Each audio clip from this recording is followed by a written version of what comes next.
your mind thinks you're in danger, but when you really think of it, in that moment of feeling anxiety, are you in danger? Inside, I am anxiety. Yeah. Outside, I'm ennui. Yeah. I'm cool, calm, collected. Nothing phases me. But inside, I'm like, My first dog, Charlie, on a daily basis, my mind goes to Charlie's going to die. I have to be super careful when I take him on a walk in case there's something on the street that he wasn't supposed to eat but ate, and then he might choke on it and die. I have to make sure that the collar is tight enough, but not too tight, because we don't want to choke him. But or he might die. Yeah, or he might die.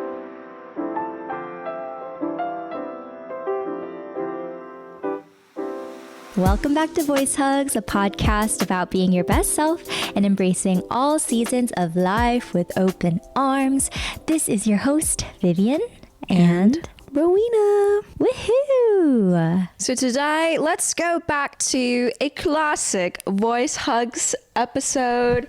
Let's do a deep dive on a feeling that is very, very, very present in many of our lives, I'm sure, and very present in both of me and Viv's lives, which is good old anxiety. Yay! Anxiety. I was actually so excited to film this episode because it just brings me back to season 1 of being able to talk about a topic with you. But yes, anxiety is definitely super present in my life. For example, I think in general, since the launch of season 2, there's just been so much anxiety that has come up. In what way? With starting anything new, I mean, even though this is a second season, we're relaunching again in a totally different way. It's that uncertainty of what's going to happen, how it will be perceived, how we're going to do, what the future holds. What our friendship will be like at the end of the season. Yeah, so much stronger. Yes, definitely. So we both recently watched Inside Out, as I'm sure many of you guys have as well. Inside Out 2. What stood out to you most? Because that was what inspired us partially to create this episode, and Viv is dressed the part. Yes, I'm wearing the most orange shirt that I could find. What I really liked about this movie, you feel the personalities of each emotion really shine as they showcase each feeling. What you see is that each of these emotions are just trying to help Riley. At the end of the day, they want the best for their girl. It made me realize that as uncomfortable and as much as I hate anxiety, maybe my anxiety is actually there to help me if I know how to manage it. And see, that's the crazy thing, because we talk about this all the time. I know. But when I was watching Inside Out 2, I was judging anxiety so hard. At the end, I was like, oh wait, but I'm just judging myself. So you're judging yourself for having anxiety? Yeah. No, but like I did not like anxiety as a character. I was like, just chill, calm down, take a seat, be more like, what is the French one's name? Ennui. Yeah, just be cooler, okay? Just be cool, just be cool. That'll be a theme. This is why I'm dressed this way. It's like the most purple blue thing that I have. But this will also be a theme throughout the episode for me and anxiety, because I think all of our emotions kind of are there to balance each other out. These two specifically for me are very much tied. Interesting. I'm excited to hear the connection between the two. Yes. Oh, okay. I'm getting something. All right. So with anxiety, textbook, Google defines anxiety as a feeling of worry, nervousness, or unease, typically about an imminent event or something with an uncertain outcome. I think the most important thing to highlight is that this is a normal feeling. It's like something we all feel, that our ancestors have felt since the dawn of time, but for very different reasons. Okay, so when I think of anxiety, there's an aspect of fear. And a lot of times our fear is there to communicate with us that there's danger, right? And so especially in the olden days when we had to go hunt and stuff for food. And there's saber-toothed tigers and woolly mammoths, like and things real that are danger. Yeah. As humans, we've learned how to react in a situation like this through fight, flight, or freeze. If it's weaker than you, fight. If it's stronger than you, flight, or freeze, and die. Yeah. And I think like when I think of my anxiety, there's like a level of fear to it. But the difference is when anxiety happens, a lot of times I'm actually not in danger. And so that's kind of like the differentiation, that your mind thinks you're in danger, but when you really think of it, in that moment of feeling anxiety, are you in danger? You're in perceived danger. And like, I think that's the crazy thing about anxiety, is that it can come up in so many different ways. Like, you can actually be in danger and be anxious, or you can be giving a presentation and be anxious, or you can be in a social environment and be anxious, or you can be financially strapped and be anxious. I'm feeling anxious. So it comes up in so many different ways. But I think that's a very interesting thing that I think both of us have learned over time through reading all of these like different literature and listening to podcasts, that anxiety is this thing that's trying to protect us from something. Yeah. Which in the olden days, it was actually from imminent danger. But now it's just from ourselves and from our mind. I know. Which is crazy. And if you guys have watched any of my content on YouTube or listened to any of our conversations in the past, we are not shy about talking about the things that we've gone through, uncomfortable feelings, depression, anxiety. And for me, it was the most prominent when I was in college. And one thing that I read as I was going through peak anxiety and depression was that depression comes from being stuck in the past, and anxiety comes from being stuck in the future. The thing that are missing from both is being present in the moment. And so, yeah, I think sometimes I personally don't relate as well with like a textbook definition, because I'm like, what does that really mean? Yeah. But for something like this, I'm like, oh, anxiety is I'm stuck in the future. There's something looming. There's deadlines. There's expectations. There's uncertainty. There's worry. There's doubt.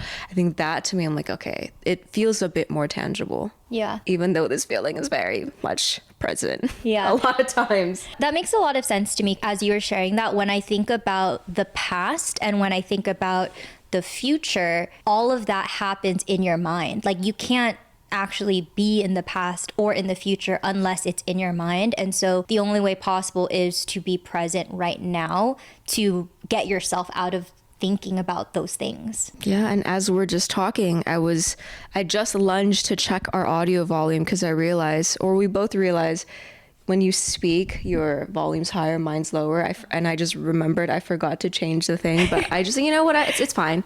We'll worry about it in post. We'll be present in the moment. We're having conversation. Don't worry about it. Don't worry about it. We'll figure it out. Before we continue with the episode, we want to drop in and share that our Voice Hug shop is now live. Our first launch, called the For All Seasons collection, includes 5 super cute greeting cards that can be sent to your besties throughout any season of their lives. I love writing cards as much as I love receiving them. There's something so meaningful about taking time out of our busy lives to reflect, put our thoughts onto paper, especially when it comes to expressing how much someone means to you and how grateful or proud you are of them. We designed the For All Seasons collection with that sentiment in mind. These cards are a great way to remind your loved ones that you are always in their corner, and we also hope they serve as a reminder to you of how amazing you are and that we're always rooting for you. With your help, let's spread more hugs around the world, one handwritten card at a time. You can find the collection on www.voicehugspodcast.com. Now back to the episode. With anxiety, there's oftentimes like a negative connotation to it. We don't want to be anxious. And I mean, just look at what anxiety looks like with her long socks that are striped and with her hair all over the place. And she's just this little ball of anxiousness. Manic. Yeah. Yeah, there's like, I think oftentimes like when you feel anxious, there's a level of like, am I crazy? You start questioning. And I think that's probably where the judgment comes from. You're judging yourself for feeling this way because on some level, you know that your thoughts are irrational, but you can't stop it from continuing and spiraling. And so I'd like to know, when was the first time that you experienced anxiety? The interesting thing is, Viv, and we've talked about this recently, is that the older that we're getting, the memories from my youth have begun to blur. I don't remember a specific moment, Yeah. but I remember an inflection point where I realized, whoa, like this is like, you're not okay. So this was in middle school, maybe in 7th grade, peak of puberty. You're already like, who am I? You know, like there's boys and then there's friendships. And then how do I fit in with my group of friends? And I don't know how, because that was literally my reality. There's no lack of anything in my life at that time, which I'm really grateful for, right? My main worry was friendships, relationships, boys. Fitting in. Yeah. And it got so bad to a point where I got shingles. Really? Yeah. At like 7th grader, you're like, what, in your early teens? Maybe like 13? I didn't even know you could get shingles as like a kid. Right? It's like an older person thing. Could be. But yes. the thing is, it's like it usually happens if you've already had chickenpox, which like my brother and I both had chickenpox when we were younger. And I think this triggers when you have like autoimmune something or when you're just really stressed. Yeah. So I went to see a Chinese medicine doctor and then he was just like, yeah, like, are you really stressed? I'm like, yeah, I'm very stressed. Now I look back, I'm like, girl, what were you stressed about? But again, right now, looking back and even from Inside Out too, Riley, in her mind, like that is her world. Yeah. So that was my reality and what I knew. I just think at that time, if I'm like taking myself back, the thoughts that were going in my head were probably like the school dances. What is my crush doing? Do they like what is going on? Why is there so much unknown? Is there like, can I communicate better? What about my friends? Do they like me? Are they gonna drop me? Are we gonna be friends when we go to high school? Like, what is this gonna be? And how can I be a better friend? Am I a good enough friend? Like, what's gonna happen? What I'm gonna do tomorrow? Who I'm gonna sit with next to lunch? What I'm gonna do over the weekend? Like, am I gonna stay home? Am I gonna go out with my friends? And the thing is, like, I had great friends.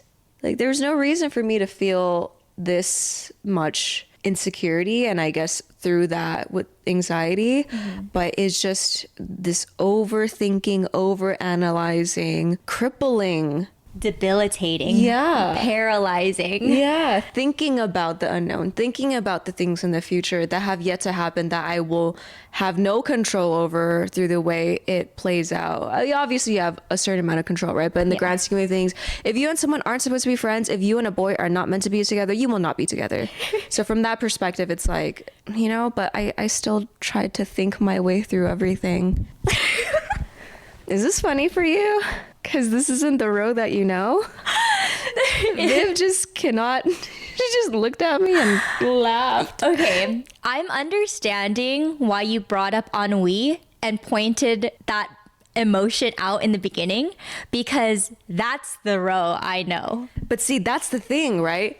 Inside, I am anxiety. Yeah. Outside, I'm ennui. Yeah. I'm cool, calm, collected. Nothing phases me. But inside, I'm like, what is going on? Nobody likes me. I don't want to be friends. Yeah, no, I think that's why I'm laughing. Like when I think to like when I first met you, that is just cool row, cool, mysterious, very chill, very But calm see, row. many things happen within the 4 years between middle school and high school and then eventually college. Yeah. What about Man. you? When was the first time you felt anxiety or anxious? You know, when you were saying all of those questions, I was like, I'm feeling it. I'm feeling it. She's like, I still feel it. I still feel it. It's interesting because I was trying to think about the first time I felt anxiety, and I actually think I could not think of a single moment because I think I've been feeling anxiety all of my life. I do think I have generalized like anxiety. Yeah. And so it's constant in my mind. Well, let me share an example. We love examples. Okay, so an example. My first dog, Charlie, love him to death. I am in constant fear that something's going to happen to him. On a daily basis, my mind goes to Charlie's going to die. And like, I have to be super careful when I take him on a walk in case there's something on the street that he wasn't supposed to eat but ate, and then he might choke on it and die. Or I have to make sure that the collar is around his neck tight enough, but not too tight because we don't want to choke him. But Or he might die. Yeah, or he might die because he might slip out of the collar and then run across the street if he sees a squirrel, and then a car might hit him. And so like this is an example of how I think with everything in my life. And it's just how you've thought since you were small? Yes. Wow. Yes, like the fitting in thing, when you're saying middle school, I was like, I think I've been feeling this since I've met people. Since I was born into my family. Yeah, I think I'm anxious. Wow. Yeah. But I do think there are some moments that feel a lot more intense than others. I was trying to think about the first time I had a panic attack. It was really hard for me to revisit that memory. I think part of it is because when you revisit memories, it brings up those emotions, and anxiety feels so uncomfortable. Because anxiety is something that I still work through, I realized that those moments where I had my worst anxiety attacks or like moments always stems from this fear that I'm going to be left or abandoned. And so even with the Charlie example, I think that makes a lot of sense because my fear is that he's going to die, essentially be gone forever. The anxiety comes from like not having my comfort or like feeling lonely. And so I guess like realizing that anxiety always stems from something deeper. Even like with your example with like friends and boys. And I think all of us can relate to this where it's your first time going to a new school, you've moved somewhere, you have a new community, you've changed church or whatever it is, you're starting a new job. There's anxiety in getting to know someone, putting yourself out there. Am I going to fit in? Are they going to like me? But really, I think when I think about those things, it kind of stems from like a fear of rejection. Oh no, it's all of it stems from some sort of fear. Yeah. Or fear of not being good enough. Or fear not of being loved. not living up to certain expectations, either you or other people set for yourself. So fear, anxiety, they're really good friends. And I believe Brene Brown talks about this a lot too. Like they coincide with each other. Also this like need to be perfect. Why do you need to be perfect? Is because you're anxious and the voices in your head is telling you to be perfect because you will be loved and you won't have to worry about X, Y, and Z. Okay, so before we dive even deeper into the manifestation of anxiety as we've aged over the years from our youth to our high school days to our college days when we met, early 20s, late 20s, et cetera, I feel like something we could explore is the duality of anxiety, that there is this anxiety that could be good for you and there's this anxiety that is quote unquote bad. Yeah. But then we'll talk about the quote unquote bad later. But I think, it's just worth noting that within all of our emotions, it's there for a reason. If it's not helpful, I don't think the creator of the universe would design this feeling for us. There are ways it could be helpful. For example, I don't know, I think as we're saying, like back in the day, fight or flight, like, to be anxious, to feel anxiety, to feel fear is a very real thing. When I think of anxiety, there's also stress. The two of them can also help propel you, like a healthy dose of it can also be good.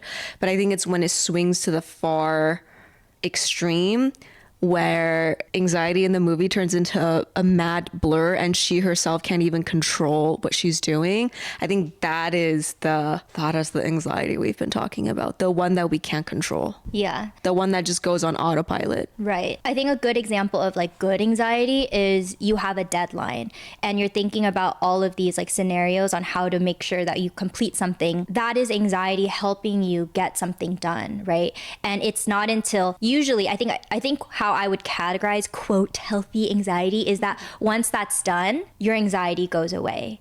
And Oh yeah, you stop thinking about it. other emotions come in, you're present now, but it's as you said, it becomes debilitating, and it actually starts impacting the way that you make decisions for your life that prevents you from living a fuller life. And of course, like, everyone can define that however they want. An example, again, like bringing this just back to the Charlie example, is if I live in so much anxiety that I no longer take him out to the park, for example, because I'm scared that XYZ is going to happen to him, that starts impacting the quality of his life, the quality of my life, because I'm paralyzed. I'm stuck in those anxious thoughts and fears, and I'm stressed about the situation. Yeah. And I think, tying it back to the movie, it's also when it prevents joy from shining through. So like taking Charlie out for a walk could be very joyful, but if you stop doing that because of anxiety, then that's also kind of the conflict that occurs. Wow, this movie's actually a lot deeper. I mean, it's a little tangent. I didn't feel too much after I finished watching it because I felt like I couldn't relate to the characters as much as I did the first time around, but pretty deep. I'll give it to them. It's pretty deep. So you shared about the first time it kind of came up for you in middle school. I'm curious, what other ways has it shown up, if not in like friendships and with boys throughout the years? And what does it look like now? I would say middle school, high school is probably almost all around relationships and boys. That's just what ruled my world at that time before I gained consciousness. I think it's what a lot of us fixated a lot of our time on. And like, there are people now who maybe didn't fixate then, they're fixated on it now in their late 20s or 30s. So that was my middle school and high school. School did not really make me anxious. I did not care about school as much as I should have. This is also the era of MySpace and like MySpace top 8s and like, ooh, I'm my crush's number one. And then, my God, and then they move you down and or then something? they move you. Or like you go on a trip and you come back and another girl is number one, and you know, because you and your friend both like the same guy. So it's like things like that, right? Where you're just like, it's out of your control, it's uncertain. Obviously, because it's another person, it's another human, you can't control that. And I guess fast forward to college when we met, I think at that time, my life became far more existential. So the anxiety slowly started becoming more about the future, my role in the world. I don't know, like, you know, like what that could look like, what that could be. Am I living up to my potential? I feel like I could do so much, but how come I'm not doing anything? And at the same time, boys. There's a constant in your life. Boys. So this is why I hope it paints, like, I've never shared about this on my channel before either, but now that I'm saying it, it's great context as to why I just did not date and was not interested in boys for my early to mid to late 20s until I met Jams. Because I just didn't want, like, for the first time in my life, I was like, I'm good. I don't want to worry about this thing that has been a constant source of anxiety. So do you think avoiding it for 6 years was like a form of flight? No, I think it was it wasn't like an avoidance. I think it was a healthy, I know who I am in being anxious about boys and I want to experience life without being anxious about, because like it's not something I wanted to spend my life around. So even in college, like when I did have a boyfriend, it would still be anxiety. Why is he not texting? Why is he texting? Is he texting other girls? Why is this girl texting him? You know, like, why is he hiding his phone? And why aren't we hanging out this weekend? And how come he doesn't want to spend 24/7 with me? You know? It's actually 100x that. That is like so dialed down. But no, those were sure. the things simultaneously. Who am I? What is my place in the world? Existential. Okay, I don't want to generalize, but doesn't everyone feel this way all the time? Like, is it just me? Because I totally resonate with what you're saying. It's just every topic in my life, whether it's getting that internship, boys. I remember like my first boyfriend, when he was applying for other jobs, I was feeling so anxious about him not getting a job because that would impact my future. But then I was also anxious about him getting a job and then finding a girl at his job. And so there was like no win. It was just everything negative that could possibly happen. You would visualize it in your head and you just sit there and, oh my God. I feel like literally talking about this is making me want to just hide in a tiny blanket. We're both getting so sweaty. My palms are sweaty. Speaking of sweaty palms, that is definitely something that happens when I start feeling anxious. I get sweaty palms. I get sweaty feet. Shortness of breath.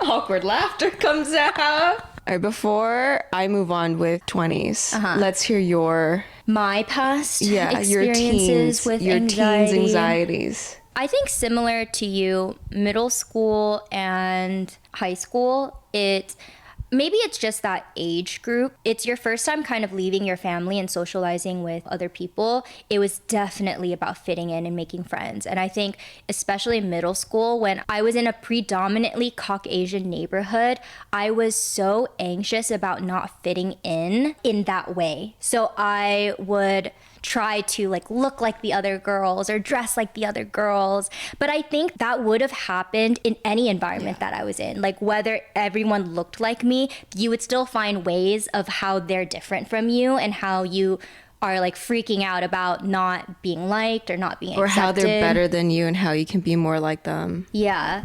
High school, I felt a lot of anxiety with my school. Which is very different from you.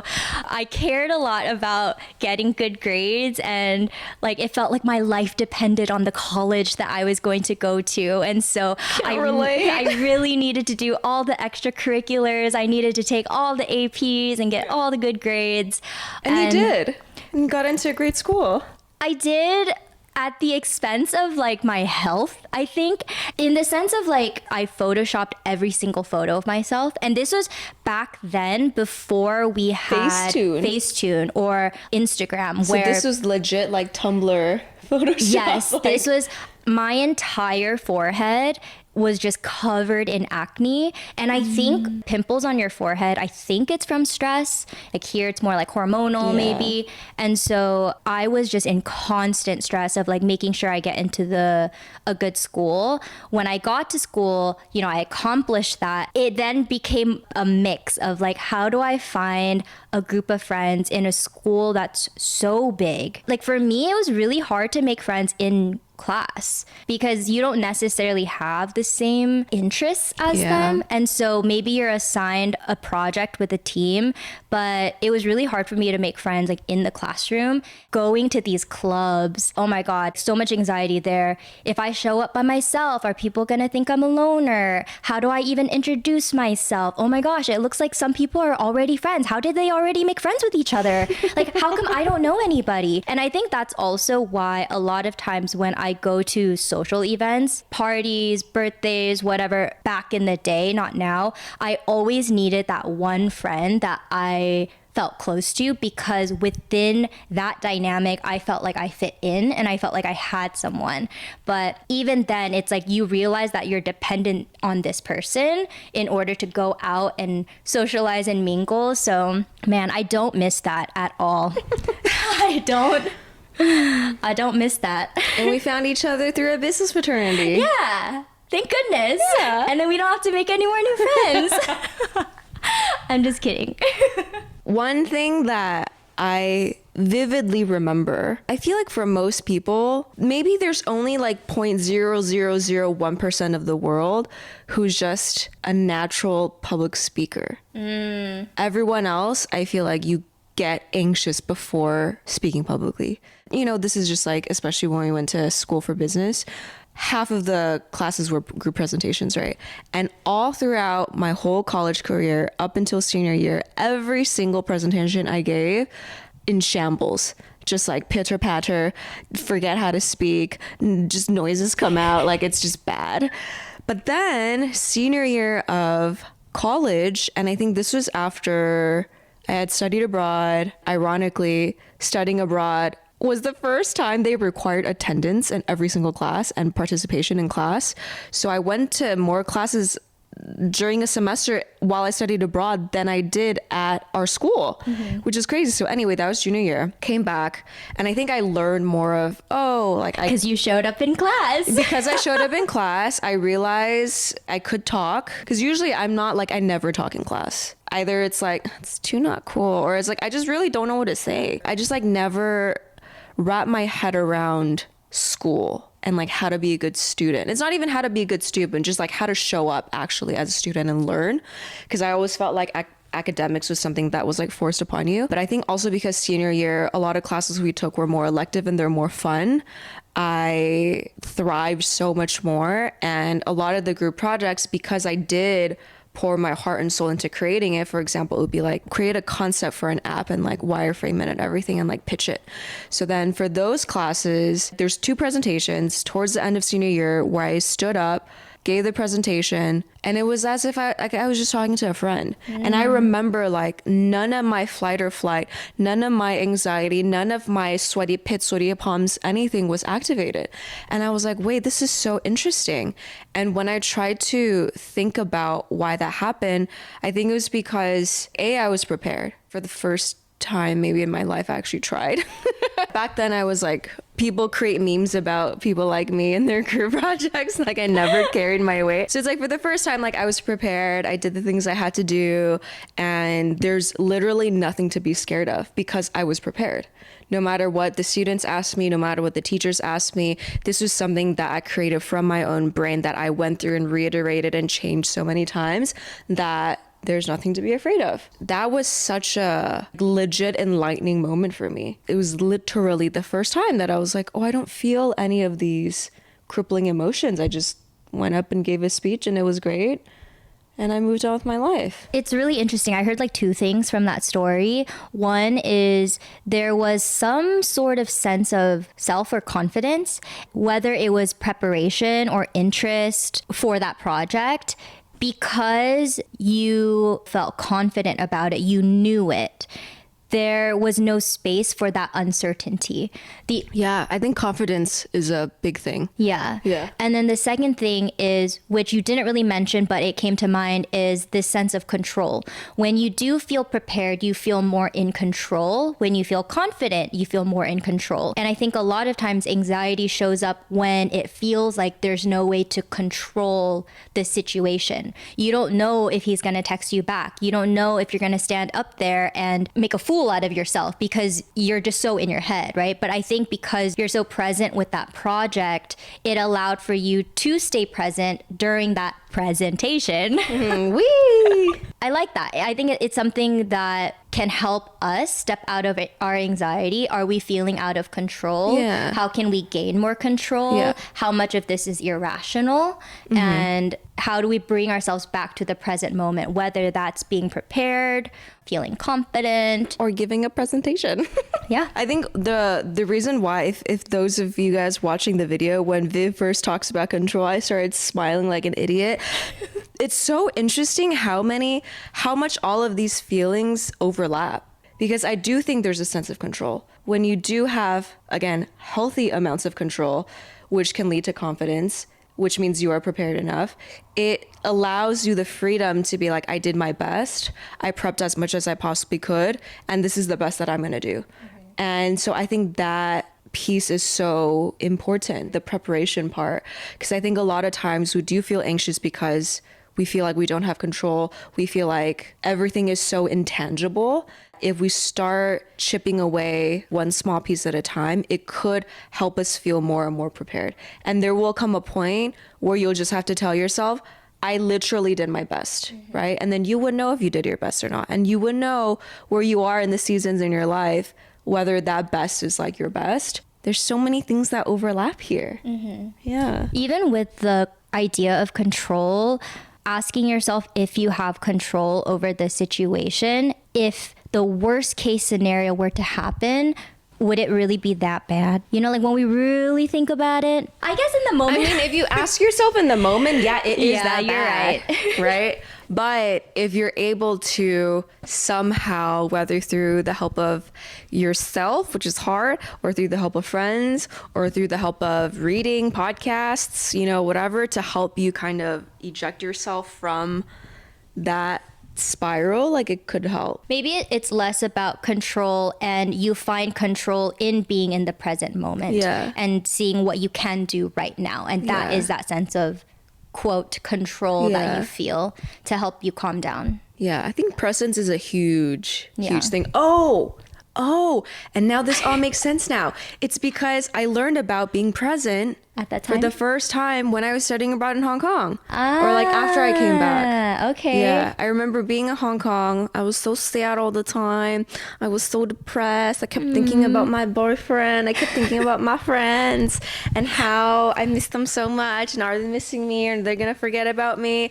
And it got to a point where I literally thought I saw one of our friends like at a bar. I thought I saw them walking outside of a bar. Like that's how fixated and like not present I was, that I wasn't like hallucinating. Okay. It was, I think people like may have looked like them, but that was how much it had control over me, that I think when I came back and I realized like, yeah, you were really not okay. I started reading and then read The Power of Now. It's like, oh, being present. Great. And then that led to end of senior year. Yeah. So this episode's really about being present. Yeah. I mean that, you know, I got 3 books recently because I feel crazy. Just a lot of transitions. You feel crazy right now? No, there's just a lot happening, as we talked about in our first catch up, right? And then we don't say transitions anymore. We just say it's just life. Life is lifing. I think I've realized how not present I've become, which therefore leads me to be more ungrateful than usual, which leads me to not be able to see the small joys and sparks of life, as we're talking about. Yeah. And I'm not necessarily anxious about anything, but I think it's more, I was going to say numb, but I think my mind is more blank. I'm just trying to reset. Like I want to feel grateful. I want to feel happy. I want to feel joy. And you do that through being present. I feel the same way. I was thinking about what I've been doing to cope with my anxiety, which is, I mean, I'm not going to discredit my efforts. I do think I try hard, but I think at the same time, I've noticed that there's this pattern of escapism in my life.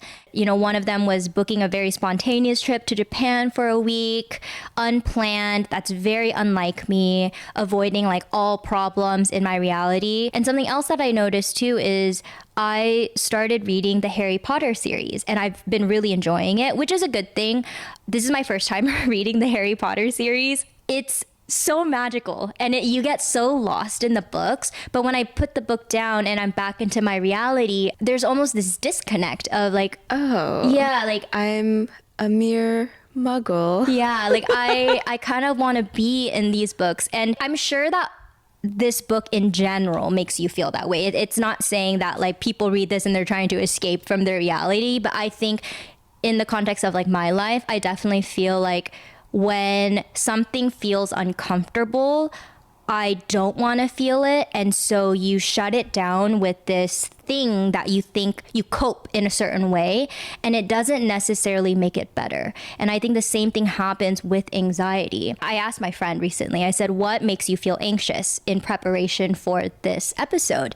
And they said, I hate small talk. Small talk makes me so anxious. And the example that they gave was every time I go into an Uber, I hate when the Uber driver starts talking to me because then it's just small talk for the next 10, 20 minutes until I get to my final destination. There's a toggle on the Uber app where you can request for silent car ride. Yeah. And so they do that every time they go in an Uber. And so the thing that kind of sparked a thought in my mind about that is, one, there's nothing wrong with doing that. If that works for you, great. The second part of that is, if I think about what I want and what's important to me, having that connection, even if it's with strangers for 20 minutes, is something that's important to me. So then I personally, if this was my habit, I would ask myself, why do I feel anxious about this situation? Is it because I don't want to talk about myself? Is it because I get nervous that I'm going to sound silly? this person might not like me by the end of it. And then it's a reminder of all the other situations that have happened in the past. So altogether, I avoid it. And this example reminds me of how I kind of have avoided my uncomfortable feelings instead of having that conversation with an Uber driver every time. It's an opportunity, really, to get to know someone and hear their story, right? Instead of doing that, instead of facing some of my situations, I guess, in my present life, I find a way to shut it off, but then it comes back. It always comes back if you don't. In other ways. In many, many other ways. In many ugly ways, usually. With what you just shared about being present, it's a reminder for me that maybe that is actually the best way to approach your anxiety. If you're in that car and you're feeling anxious, to bring yourself back to that present moment instead of living in this fear of what might come out of that conversation, and just sitting with it for a little bit longer instead of booking a trip to Japan. Hey, don't beat yourself over it. You deserve it. Yes. And there's nothing wrong with it. It's coping is how your body is trying to protect yourself. Yeah, right? Sometimes you have to run away and distract yourself to be like, ooh, I'm doing that. Yeah. Because if you don't do it, then you won't know you're doing it. Right. Or you'll do it in other ways that may be more destructive. Yeah. Destructive is a really good word. Is it hurting your life or is it helping it? And if it's fine, it's fine. I think one thing that came up with your Uber driver example was, and you just touched upon this too, is a lot of times when we're feeling these feelings, we are so much in our head. Like we're literally stuck in our head. Yeah. That is the definition of like depression and anxiety from the example I gave earlier. You're just so in your head that you're not living. I think in these situations too, another thing that I remind myself with this specific Uber driver example is I try to put myself in their shoes of they're a service worker, right? All service workers, I feel, have one of the toughest jobs. Like you're constantly dealing with people, you're constantly dealing with all these emotions, maybe even egos, maybe even just like that is like you're dealing with uncertainty every day you show up. And in my mind, I try to remind myself, if they want to talk, which most of the time they do, I remind myself, maybe it's because they do need this conversation. If I could bring 5-10 minutes of joy in their life by just listening to them, I will do it. Yeah. And I think that thought and just that, like, if I take a step back, removing myself out of my head and putting myself in someone else's shoes, like that is so powerful and something that I feel we don't give enough credit to. And that is a kind of gratitude. A lot of times when we are in our head, when we are super fearful, when we are super anxious, it is replacing this state of gratitude. I think this is from like Tony Robbins, but maybe he got it from someone else too. But it's like when you are grateful, you feel no other negative feelings, which I think it's so powerful. And, we talk about this all the time now and everyone parrots this and everyone talks about gratitude and blah, blah, blah, how it's important. But I really do feel like in this day and age, it's very, very underrated, ironically, for how much it's talked about. Like to actually truly feel and practice gratitude on a daily basis, even when you don't want to. Because I think a lot of times it's easier to be like, I'm just going to be pissed. I'm just going to be pissy. I'm just going to be moody. I'm just going to have an attitude today. But like even then to remind yourself, okay, but let's try to be a little bit more grateful and a little bit more appreciative of the fact that you're alive and all the wonderful things that are happening around you. I think there's also a lot of distractions now, and the distractions are like more opportunity for us to get in our heads, right? Yeah. Like if we were living in a different time where we're not exposed to so much information or like things happening and your schedule's not so busy, it's easier to kind of slow down. And so that's something to be aware of too. Like how busy are you? Do you need to be that busy? Because the more you have on your plate, the more opportunity you really have to kind of be stuck in your head if you are already struggling with anxiety too. Yeah. It's like slowing down to take care of yourself and sit with yourself and practice that gratitude. We've painted a pretty good picture of where we were in our youth and in our early 20s. Where are you now with your relationship with anxiety? How does it show up? What does it look like? And do you think of her differently at all. Well, I guess watching Inside Out definitely made me see my anxiety differently. And this was a really recent thing. So anxiety in general, I feel like is something that I really struggle with. And it's just so much a part of me that I don't even know what it feels like to not be anxious a bit, which is kind of scary. But I think now that I kind of see it in a different way where, hey, this came about because it was trying to help me in the past and now it's not really serving me anymore. How can I slow down my mind and bring myself more to the present moment? Something that me and my partner started, which only lasted like a week, so we need to restart that again, is I remember that you shared to me that you and James used to share 3 gratitudes with each other, which are 3 gratitudes. So at night before we sleep, we'll share 3 gratitudes with each other. And even though sometimes, you know these things where you tell yourself you're enough, you tell yourself that you're strong, you tell yourself you're amazing, you're grateful for this, blah, blah, blah. I'm going to wake up every morning. You're a fraud. But then you like don't really feel it sometimes. Like it's not. Because you trick yourself into thinking that you're lying to me. I don't trust you. Yeah. And so I think it is the repetition. Even though I know these are the right things to do and say, even sharing the gratitudes with him that week, and maybe that's why it died off, it doesn't always sink in. Like I try to find a thing that I'm grateful for. Oh, I'm grateful for my dogs. I'm grateful for this, but it doesn't sit with me. It doesn't stay with me. And I easily go back to feeling fearful and anxious again the next morning. But what I realized was I think it's that consistency of putting your reps in, doing it until one day it does sit with you and it does become a way of life for you. That's what's more important than telling yourself to do the right things. Yeah. Mm-hmm. And I definitely relate to this because we've probably all had or heard of the 5-minute journal by now, where you just write 3 things you're grateful for in the morning and 3 things you're grateful for at night. And at one point it just becomes autopilot. I'm like, I'm grateful for my warm bed. I'm grateful for food. I'm grateful for shelter. It's like the things you should be grateful for. But I think now that I think back, and from what you're saying too, something that I would try if I were in your shoe would be, when I say I'm grateful for Charlie, like really just take 5-10 seconds to feel like, oh, this is how much I love my dog. I know. Okay.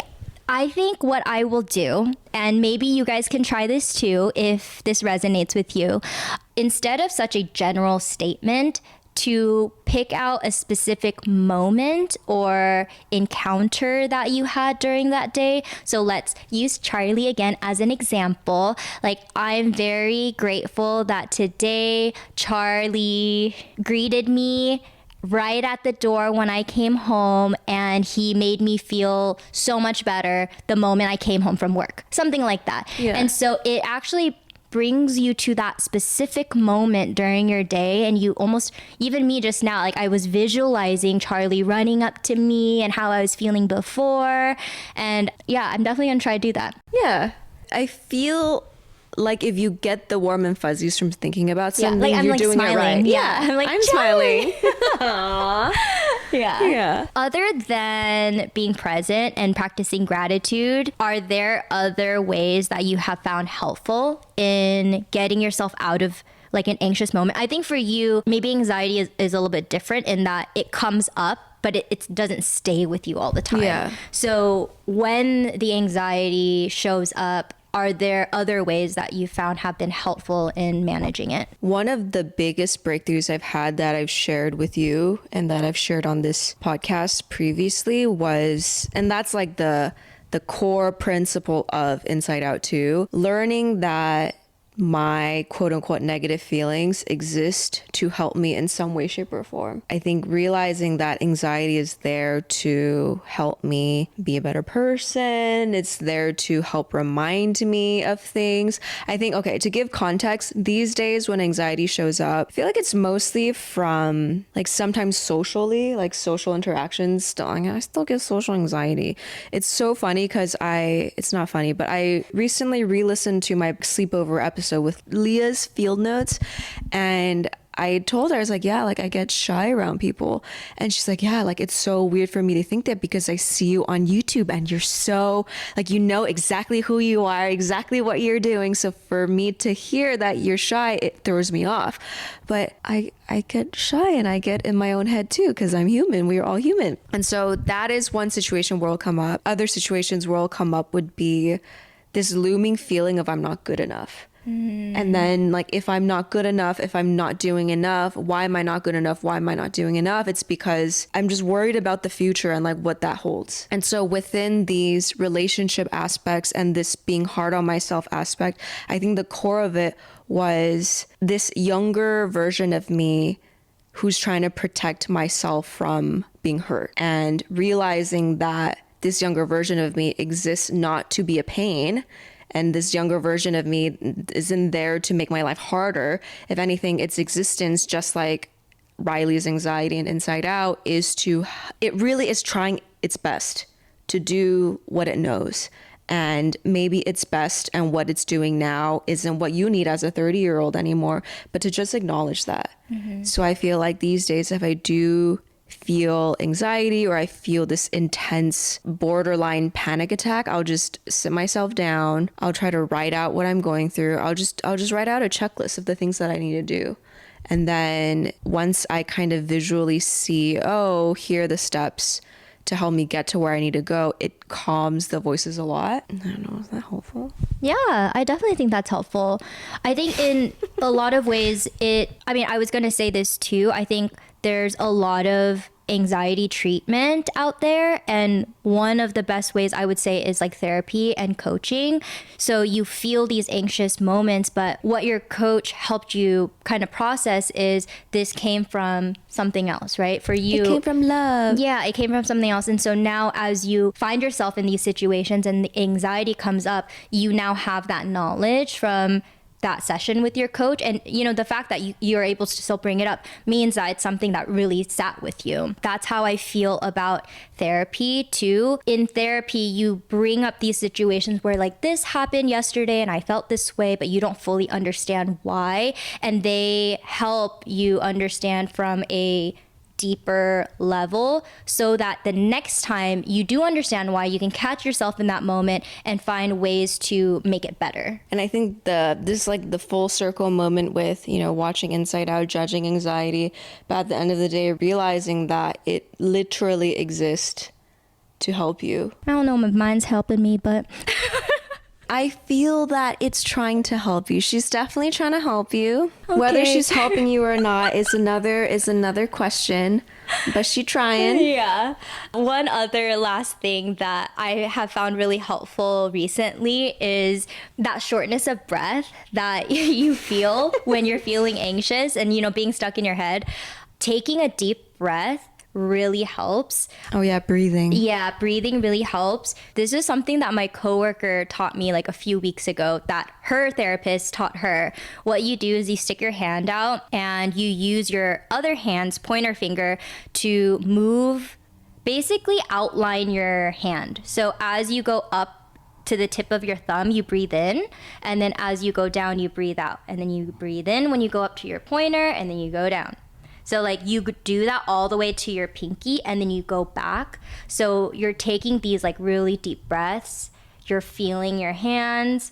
I've noticed that the time it takes for me to get to my pinky, I'm already focusing on my breathing rather than what I'm thinking in my head. Yeah. And I think similar to what you were saying in your example too of writing a list down, that's a way of like using your senses to pick up a pencil, write something down on paper to bring you to the present moment and kind of ground you a little bit to help you step out of your head. Talking about everything just now too, I realized, and we already briefly talked about this, that the absence of joy may be the result of anxiety ruling us. You know how anxiety was going crazy on the console and then joy, like no one could get in.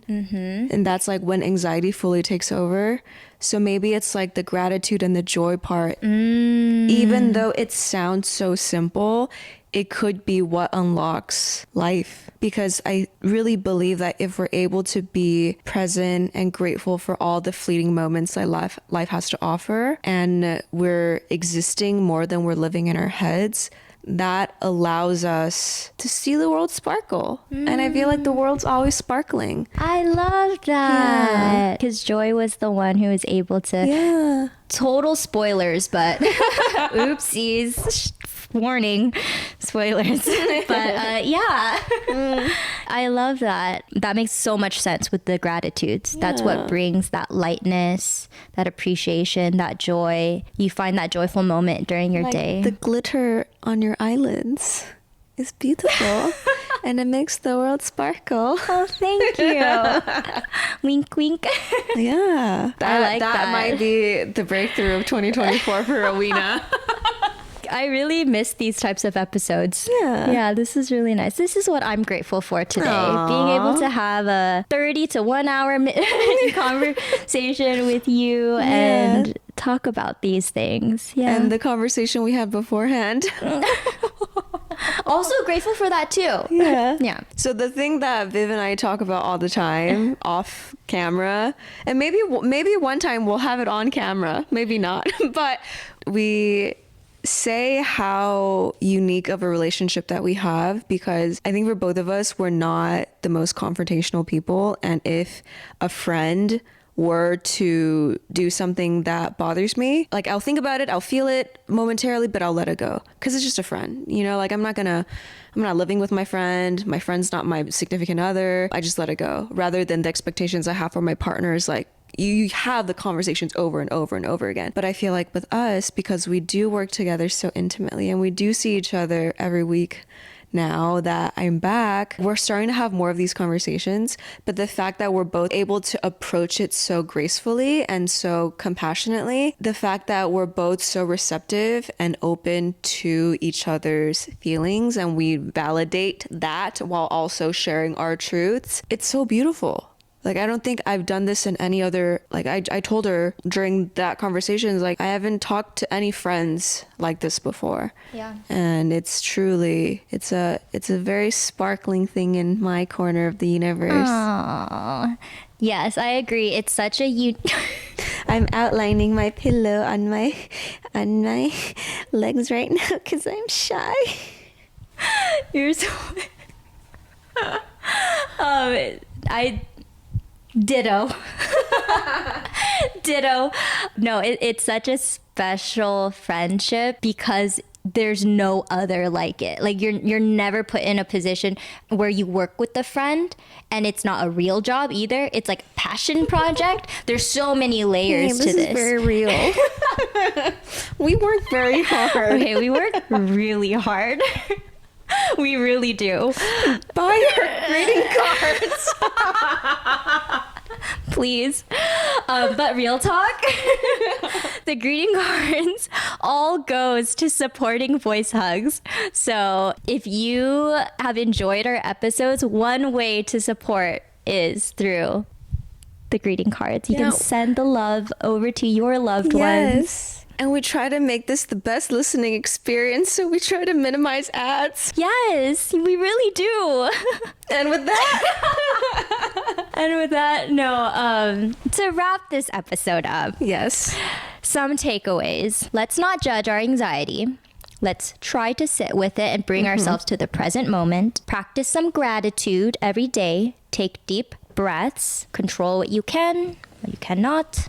Be kind to yourself. Anything else you'd like to add? And when you feel anxiety is taking over you or stealing the control of your life, remember that there's joy to be had, and that if you can find the joys in the little joys in day-to-day life, that could possibly override your anxiety, like the crippling type of anxiety. Yes. And with that, one more thing before we sign off. So recently I found out that there's a feature for our Spotify listeners or viewers that you can actually leave comments on each episode now. And that was not something that was around during season 1. So we would actually love to hear from you. If you're a Spotify listener, you can add comments there. We're also uploading all of our videos onto YouTube. Yes. So would love to hear from you there as well. If you're an Apple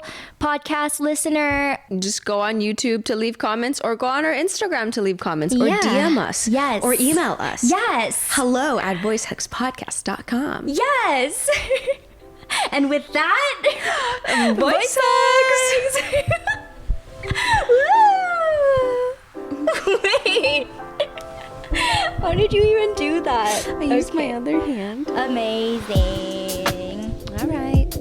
Bye-bye.